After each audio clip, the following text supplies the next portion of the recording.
Buenas noches, mi nombre es David César García García, mi matrícula es AL057293, estudio licenciatura en Derecho y Finanzas y resido en la Ciudad de México. Muy buenas noches. Buenas noches, vamos a inicio con lo que es el proyecto de grado en la materia de garantías individuales, donde primeramente vamos a dar respuesta al cuestionamiento sobre cómo se relacionan los derechos de libertad jurídica establecidas en los artículos 5, 6 y 7 constitucionales con respecto a la protección de los derechos individuales y el bienestar social. Y prácticamente aquí vamos a escribir lo que son estos tres artículos. Vamos a hablar acerca del artículo 5. Ese dice que establece que ninguna persona podrá ser impedida de dedicarse a la profesión, industria, comercio y trabajo que le acomode siendo lícitos. Obviamente aquí tenemos algunas restricciones porque debe haber cierto apego al artículo 123, en donde establecen los derechos laborales, en donde pues hay personas que no pueden trabajar más del límite establecido y bueno, cumpliendo con lo que marca esta legislación. Digo, prácticamente el artículo 6 se refiere a la garantía de libertad de expresión que comprende la libertad y buscar y difundir información por cualquier medio. Aquí, bueno, hay algunas otras restricciones como el derecho a la protección de datos y el derecho a la réplica, en este caso para poder cambiar alguna perspectiva que se tenga alguna información que no esté bien difundida sobre algún tema en específico. Y bueno, el artículo 7 establece la libertad de, en este caso, escribir y publicar obras sobre cualquier materia. Digo, aquí en este caso tiene que ver con los medios de difusión, como en este caso comunicadores, periodistas, que tienen el derecho de opinar y difundir sus opiniones a través de los diferentes medios. Aquí una restricción pues tiene que ser que no pueden difundir algunos temas que puedan informar personas o que sea información pues prácticamente falsa. Y bueno, esto que tiene que ver con la relación con el bienestar social. Bueno, vamos a dejar aquí 3 puntos. En este caso, los derechos exaltan la libertad individual, lo que son también los deberes, en este caso, expresan la dignidad a ese tipo de libertad que estamos mencionando. Y bueno, finalmente, la libertad es la facultad de obrar según su voluntad, obviamente respetando el derecho ajeno. Pues prácticamente eso da respuesta a lo que es este cuestionamiento sobre lo que expresan los artículos 5, 6 y 7 constitucionales con respecto a la protección de los derechos individuales y el bienestar social. Bueno, el siguiente cuestionamiento es complementando lo que hablamos hace un momento y tiene que ver con qué impacto tendría a la sociedad si no existieran las restricciones establecidas en libertad laboral y en este caso también la de expresión. Las restricciones son limitantes. Si yo tenga derecho a lo mejor a un trabajo que yo quisiera desempeñar, hay algunas limitantes que también me tienen que garantizar que ese trabajo me va a proteger como persona o como individuo. Igual, en el caso de lo que es la libertad de expresión, hasta donde yo puedo expresar alguna idea que no pueda ofender o a lo mejor no pueda generar algo negativo. Entonces las restricciones nos van a permitir llevar un control de esas libertades de cada uno de los elementos o ciudadanos que integran en este caso una sociedad. Vamos a ver la libertad laboral. ¿Qué pasaría si en este caso no hubiera restricciones en este caso sobre los pagos? Habría retribuciones injustas, en este caso parámetros sobre causas de suspensión de una actividad laboral, por ejemplo cuando no hay garantías de seguridad, y trabajo de menores. Aquí podemos ver que no se puede emplear a menores sobre si no está de acuerdo a lo que se establece en el artículo 123 para la protección de ellos, y el trabajo en este caso peligroso. Digo, hay que tener siempre las garantías de que hay equipos, medidas de seguridad que puedan garantizar que se pueda desempeñar a la persona de una manera, digamos, confiable dentro de una organización y evitar a toda costa lo que es la discriminación. Hemos estado hablando acerca de la cuestión de edad, sexo, religión, que no pueden, en este caso, debe de un control que no puede, digamos, una empresa, digamos, contratar porque profesan un tipo de religión o tienen alguna orientación, en este caso, sexual. Y por eso es igual a las restricciones. En el caso de libertad de expresión, pues no podemos nosotros, por el simple hecho de tener el derecho de poder expresar, no podemos tener apología del odio, digamos, en este caso difundirlo, incitación a la violencia, no podemos nosotros promover que la gente pueda a lo mejor tener actos violentos hacia otras personas, individuos o incluso infraestructura. Y bueno, lo que es la relación de secretos, la revelación de secretos comerciales, digo, el hecho de que yo pueda estar en una organización y conozca a lo mejor alguna información que pueda ser de uso para otra compañía y en detrimento de la que yo represento, pues el derecho de expresarme no me da el derecho de poder difundir este tipo de información netamente confidencial. Y bueno, la vida privada, en este caso hablando de gente que pueda a lo mejor pues conocer información confidencial de un individuo que si se hace público puede afectar no nada más a él sino a toda su familia. Y bueno, en este caso la perturbación del orden. Se ha dado mucho en estos días que hay gente que por el simple hecho de querer ejercer el derecho de difundir una opinión, incita al odio, incita a la división, incita a aquellas situaciones que pueden ir en detrimento de una sociedad cuando no están bien pensadas y se actúa únicamente de forma visceral. Entonces es por eso que es muy importante que existan las restricciones.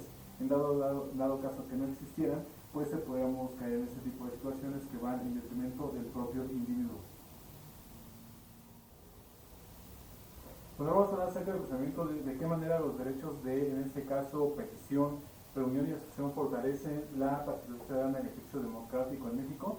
Digo, prácticamente el hacer una petición, el poder tener la posibilidad de reunirnos y asociarnos, implican que nosotros como ciudadanos podamos ejercer el derecho a opinar, el derecho a manifestarnos, a, en este caso, poner por escrito qué es lo que nosotros podríamos cambiar, qué es lo que no nos gusta, qué es lo que nos gusta o disgusta sobre alguna situación que se pueda dar dentro de una sociedad y sobre todo en las cuestiones de políticas públicas.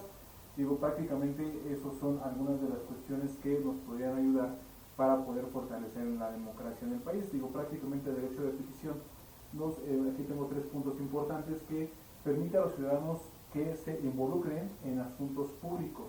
También contribuye a la construcción de una sociedad basada en los derechos humanos, prácticamente al estar nosotros pues manifestando ese feedback sobre algunos asuntos que a lo mejor no tenemos cierta conformidad y bueno, y contribuimos a la gobernabilidad democrática. Digo, prácticamente es una cuestión de feedback, qué es lo que me gusta, qué es lo que no me gusta, qué es lo que puedo yo aportar, qué es lo que yo podría manifestar sobre alguna cuestión que se podría cambiar. Y bueno, el derecho de reunión y asociación, digo, esto es algo muy importante también porque permite expresar opiniones políticas. Digo, prácticamente nosotros al establecer a lo mejor algunos gremios, algunas asociaciones que nos permitan a lo mejor contribuir para atacar aquellas situaciones que creemos que el país podría mejorar en algunas áreas de oportunidad, pues nosotros podemos tener injerencia y poder nosotros participar no nada más solo, sino también en grupo, y permite fundar sindicatos y afiliarse a ellos. Debo recordar que en México los sindicatos ya son muy añejos, se establecieron con la finalidad de que se pueda fortalecer las garantías individuales de los individuos, sobre todo de los trabajadores, o sobre un grupo de personas que pertenezcan a una asociación, o en este caso a un gremio sobre alguna actividad específico. Pero bueno, sabemos que con el tiempo los sindicatos han estado a lo mejor pues prácticamente no llevando de la manera adecuada ni llevando la actividad por la cual fueron fundados, sino ya nada más es para el beneficio de unos cuantos, es lo que tiene que atacar el gobierno y tiene que establecer políticas de transparencia y en este caso de no corrupción. Y bueno, finalmente manifestarse de forma pacífica con objetos lícitos. Aquí estamos hablando que tenemos o está de moda que está últimamente por diferentes conceptos, manifestaciones, grupos de personas que demandan ciertas situaciones al gobierno que no han estado, digamos, controlando y pues prácticamente una de las premisas que debe tener esas manifestaciones es que debe ser pacífica, sin detrimento de un tercero, como por ejemplo, eso pues sabemos que es endeble de este país donde la gente se manifiesta y piensa que le da el derecho a destruir tanto infraestructura pública como privada, y bueno, esto pues prácticamente es reprobable. Esto es prácticamente lo que da respuestas a este cuestionamiento sobre de qué manera los derechos de petición, reunión y asociación fortalecen la participación ciudadana y el ejercicio democrático en México. Bueno, el siguiente cuestionamiento tiene que ver con lo que vivimos normalmente aquí en la Ciudad de México, que son las protestas y en donde está muy, digamos, no definida el derecho que puede tener un manifestante y una persona que pueda a lo mejor ser víctima de violencia por este tipo de manifestantes. Digo, realmente siempre no se justifica una coerción o en este caso agresiones en contra de un tercero que a lo mejor no tiene nada que ver con la situación que se está viviendo el motivo de esta protesta. Digo, pues prácticamente aquí el último cuestionamiento es sobre si nosotros, sabemos cómo debe equilibrarse el derecho de la protesta y a la protección del orden público para alzar el ejercicio responsable de las libertades civiles. Como estamos diciendo ahorita, es un tema a lo mejor bastante delicado porque aquí la gente que se manifiesta pues pondera, digamos, de manera más, digamos, importante el hecho de sufrir alguna situación específica en relación con la valía de otro tipo de elementos que entran aquí en juego, como por ejemplo el 8 de marzo, que vino una manifestación feminista en donde las mujeres pues prácticamente dicen, bueno, vale más una vida humana que una estatua, ¿no? O a lo mejor el negocio de un tercero que ellos destruyen y dicen, bueno, yo destruyo una estatua, destruyo un negocio y eso vale menos que una vida humana. Entonces es aquí donde está la desproporción y donde no se puede establecer un orden prácticamente en este rubro. ¿Cuáles en ese caso las medidas que pueden tomarse en consideración? Pues pueden ser mediante restricciones razonables, en este caso proporcionales y necesarias, y bueno, siempre y cuando se tenga que respetar el derecho de terceras personas, que en este caso nunca se lleva a cabo. Aquí voy a mencionar 5, digamos, de los rubros que deben tomar en cuenta en este caso los gobernantes o la gente del poder para poder llevar a buen puerto este tipo de manifestaciones. La primera es: las autoridades deben tratar las protestas como un derecho y no como un privilegio. La segunda dice: el procedimiento de notificación para informar a las autoridades de los planes de protesta. Normalmente eso a veces se publica en internet sobre cuál es la ruta que van a seguir los manifestantes y cuál es el propósito y las formas en que supuestamente deben de conducirse. Establecer medios administrativos para que solo se use la fuerza en casos, en este caso, excepcionales, como cuando a lo mejor ya prenden fuego a infraestructuras, cuando a lo mejor ya ponen en riesgo la integridad de personas civiles que a lo mejor no tienen que ver con estas protestas, y en ese caso las funciones que, en este caso, que abusen de la fuerza, en este caso los funcionarios que abusen de la fuerza deben ser sancionados. Realmente aquí cuando hay una manifestación los funcionarios están en sus eventos, hacen otro tipo de cosas y no están personalizados, simplemente mandan a la seguridad pública y que ellos se encarguen. Se prohíben las detenciones arbitrarias de los manifestantes. Este punto es a lo mejor en donde se puede tener especial cuidado, porque a veces cuando ellos se sienten con el derecho de manifestarse y hacer disturbios desperfectos y en este caso dañar a terceros, las autoridades normalmente no se meten, tratan de proteger, pero realmente nunca llegan a proteger realmente a en este caso los activos o en este caso el patrimonio de un tercero, y bueno, en este caso hasta incluso hasta del gobierno.